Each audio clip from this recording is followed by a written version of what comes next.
কিছু কিছু সময় ফুটবল শুধু দুইটি দেশের মধ্যে হয় না, হয় দুইটি কিংবদন্তির মধ্যে। ক্রিশ্চিয়ানো রোনাল্ডো এবং লুকা মদ্রিচ আজকে হতে যাচ্ছে তাদের last dance. The greatest of all time Cristiano Ronaldo versus the maestro Luka Modric. আজকের ম্যাচে যেই জিতুক এক কিংবদন্তির বিদায় হবে।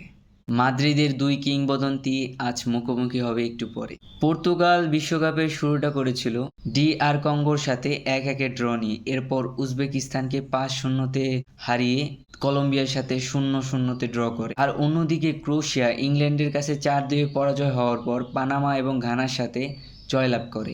বিশ্বকাপের নকআউট রাউন্ডগুলোতে ক্রোয়েশিয়াকে উপেক্ষা করার কোনো সুযোগই নেই। এই ক্রোয়েশিয়া বিশ্বকাপের 2018 সালের রানার্স আপ টিম এবং 2022 সালের তৃতীয় নির্বাচনী ম্যাচে তারা জয়লাভ করেছিল। কিংবদন্তি বনাম কিংবদন্তির এই ম্যাচে যে কোনো একজন কিংবদন্তির আজকে বিদায় দেখতে চলেছি আমরা।